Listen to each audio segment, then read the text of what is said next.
Baik, di sini saya akan menjelaskan tentang konsep operasional bank syariah.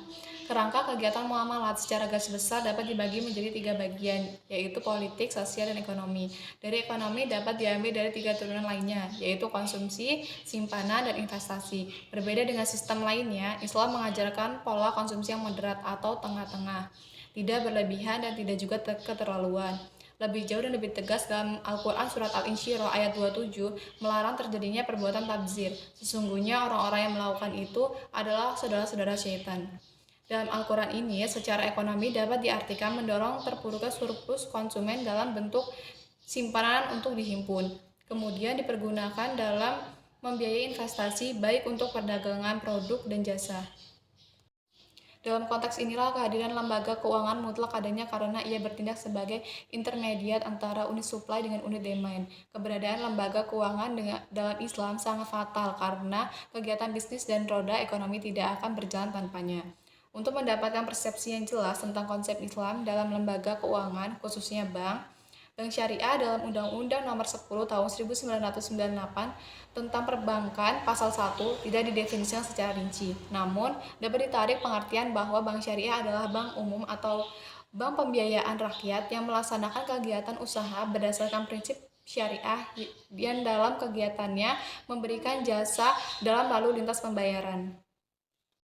Prinsip utama yang diikuti Bank Islam adalah pelarangan riba, melakukan kegiatan usaha dan perdagangan, berdasarkan keuntungan yang sah dan memberikan zakat. Sementara itu, Antonio dan Perwatmaja membedakan pengertian bank syariah menjadi dua, bank Islam dan bank yang beroperasi dengan prinsip syariah Islam.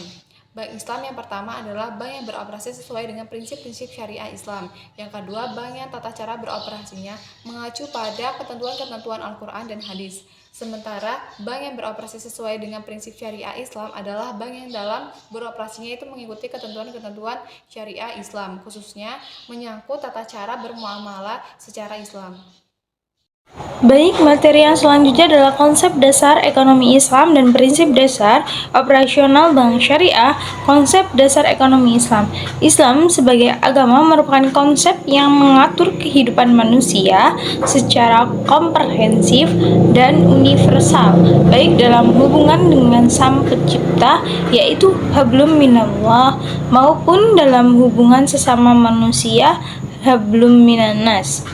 Adapun 3 pilar pokok dalam ajaran Islam, yaitu yang pertama ada akidah. Akidah itu merupakan komponen ajaran Islam yang mengatur tentang keyakinan atas keberadaan dan kekuasaan Allah, sehingga harus menjadi keimanan seseorang muslim manakala melakukan berbagai aktivitas di muka bumi semata-mata untuk mendapatkan keridhaan Allah sebagai khalifah yang mendapat amanah dari Allah.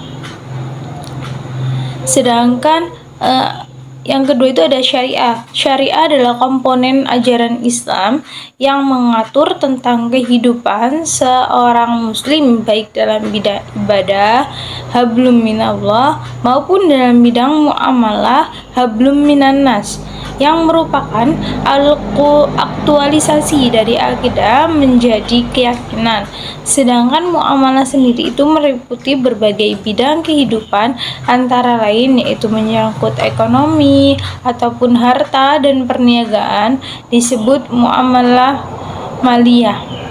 Sedangkan yang terakhir, yang ketiga itu ada akhlak. Akhlak adalah landasan perilaku dan kepribadian yang akan mencirikan dirinya sebagai seorang muslim yang taat berdasarkan syariah dan akidah yang menjadi pedoman hidupnya, sehingga disebut memiliki akhlakul karimah, sebagaimana hadis Nabi yang menyatakan, "Tidaklah sekiranya aku diutus kecuali untuk menjadikan akhlakul karimah."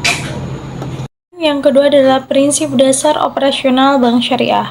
Mengelola lembaga keuangan syariah memang harus berbeda dengan mengelola lembaga keuangan konvensional. Menyamakan begitu saja tentu akan menimbulkan kesulitan pada sisi pengarahan dana. Masyarakat, sahibul mal, berhak atas bagi hasil dari usaha lembaga keuangan sesuai dengan porsi yang telah disepakati bersama. Sedangkan pada penyaluran dana kepada masyarakat, sebagian besar pembiayaan bank syariah disalurkan dalam bentuk barang ataupun jasa yang dibelikan bank syariah untuk nasabahnya. Selanjutnya yaitu produk operasionalisasi bank syariah. Yang pertama, sistem penghimpunan dana bank syariah yaitu tidak melakukan pendekatan tunggal dalam menyediakan produk penghimpunan dana bagi nasabahnya. Pada dasarnya dilihat dari sumbernya, dana bank syariah terdiri dari yang pertama yaitu sumber dana, kedua titipan atau al-wadiah, yang ketiga investasi atau mudharabah.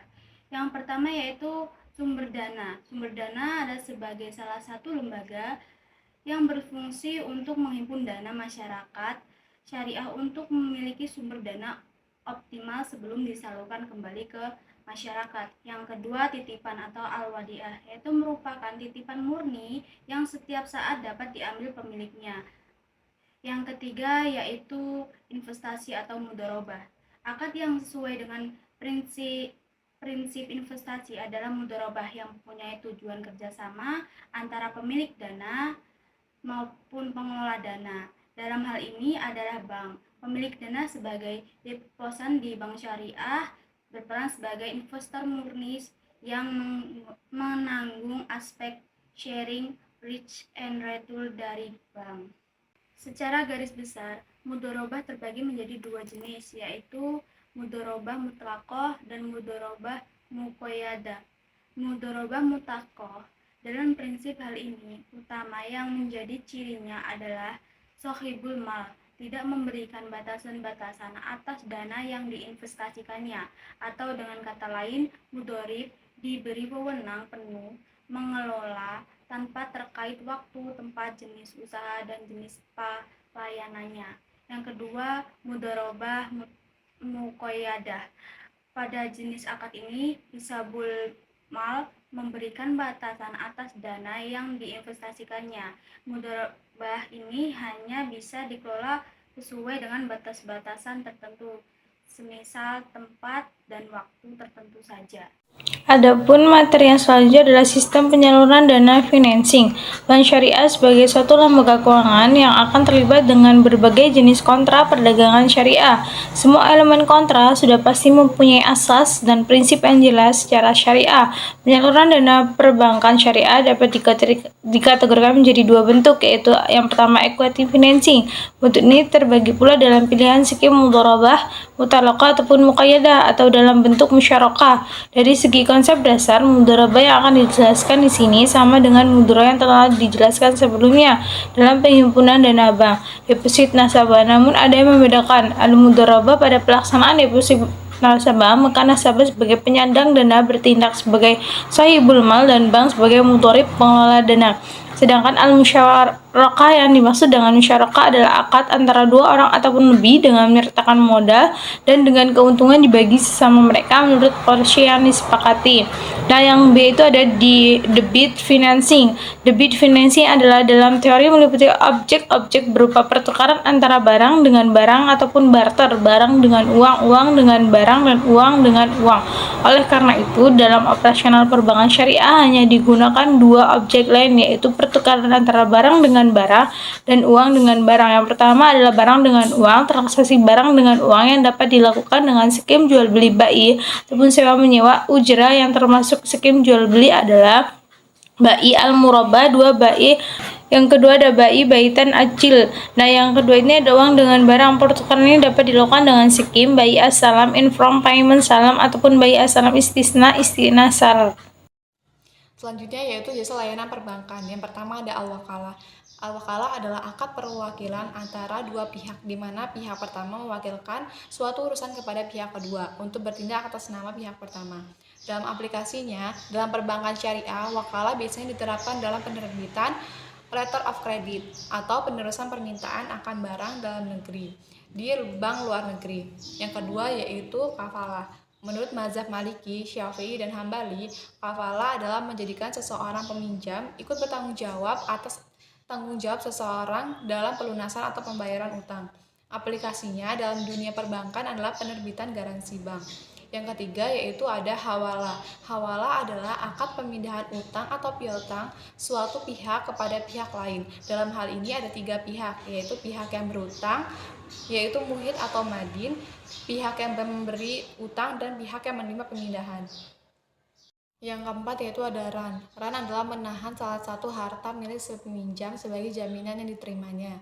Barang yang ditahan tersebut harus memiliki nilai ekonomis. Dengan demikian, pihak yang menahan dapat memperoleh jaminan untuk dapat mengambil kembali seluruh atau sebagian piutangnya. Aplikasinya dapat berupa lembaga gadai dan pada bank diterapkan sebagai kolateral atas suatu pembiayaan atau peminjaman. Yang kelima yaitu ada al-qadar. Al-qadar adalah pembelian harta kepada orang lain yang dapat ditagih kembali atau dengan kata lain meminjamkan tanpa mengharapkan imbalan. Dalam literatur fikih klasik dikategorikan dalam akad tahwi atau akad yang saling membantu atau bukan transaksi komersial. Yang terakhir yaitu ada saf. Saf adalah transaksi penukaran uang antara uang dengan uang. Pengertian penukaran uang dengan uang yang dimaksud ini adalah pertukaran valuta asing di mana mata uang asing dipertukarkan dengan mata uang domestik atau mata uang lainnya.